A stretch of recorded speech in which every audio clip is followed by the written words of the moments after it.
What's going on, wrestling family? Welcome back to the channel. So I want to talk to you guys really quick about what happened tonight on Monday Night Raw. Now, before we get started, guys, please do me a favor. Hit the like button, hit the subscribe button, join the family, and let's get into this. So before I get into how I feel about the entire show, I want to talk about a particular segment that I absolutely loved about this, and that was the promo between Cody Rhodes, the Super Saiyan Pastor, and CM Punk. Man, these guys cooked, man. They turned Netflix into the Food Network. These guys were cooking left and right. Now, for the people who feel like Cody Rhodes is boring and cut boring promos, to each their own. You can feel that way. I'm not here to take that away from you, and I'm not here to convert you to anything else.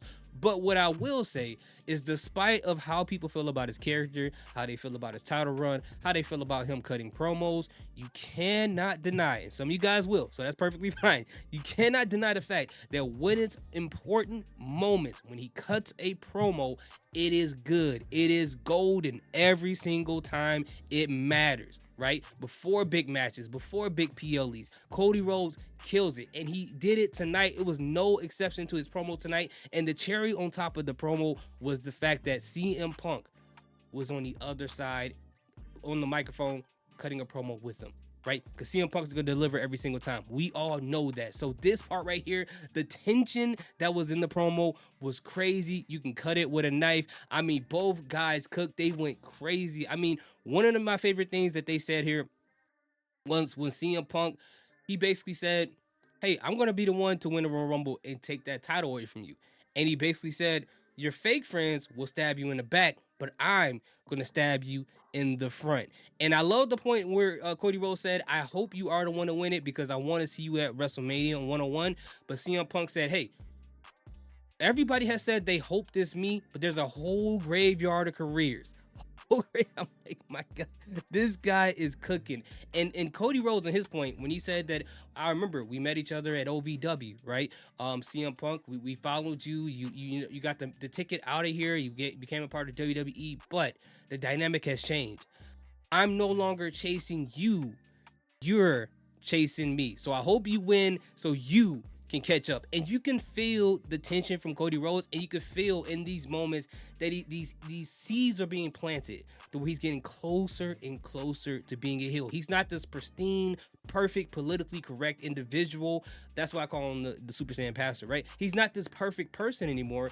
He is this person that every once in a while, he gets closer and closer to that edge of crashing out. You know, we get those moments like when he had the feud with Brock Lesnar, when he tried to kill AJ Styles in their I Quit match. You know, moments that we seen with him and Kevin Owens where he crashed out and attacked them. Like, even though they were justified or not, we're seeing this Cody Rhodes go straight into this person who crashes out at the drop of a dime. He's not as pristine as he was when he first came to WWE.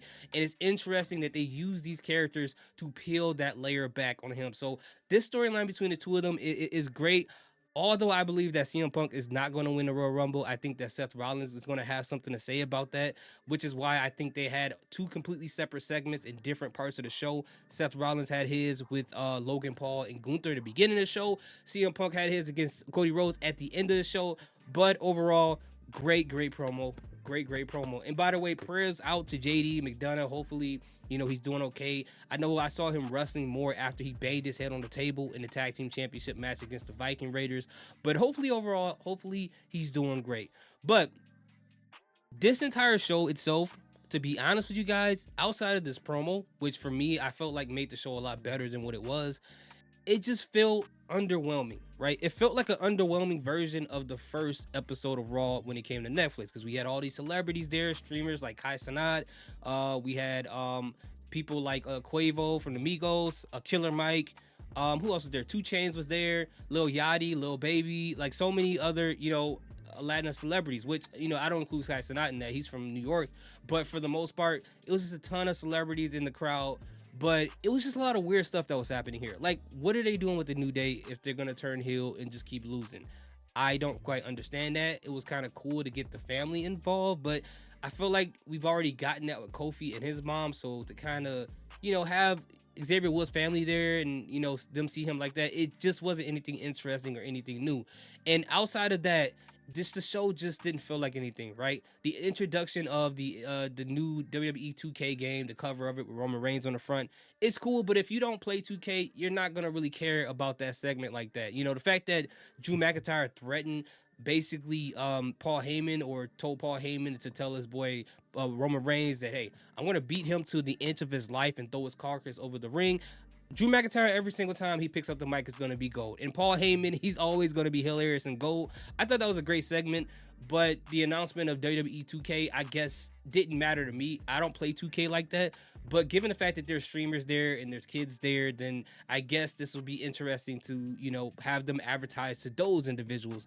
But overall, the show was just okay. I thought it was a little underwhelming. It was just okay. Sammy versus Drew was a good match. I did like Bianca Naomi versus Liv and Raquel. Viking Raiders versus Dominic and JD was a pretty good match. They had some pretty good match. It wasn't a terrible show, but overall, it just felt like a diet version of the first Netflix for Raw. But yeah, overall, if I had to grade it, I'll give it a C- in my personal opinion. But how did you guys feel about the show? How did you guys feel about the Cody Rhodes and CM Punk segment? Let me know in the comment section. Thank you guys so much for watching. I appreciate each and every one of you guys. Salute, peace, have a great day.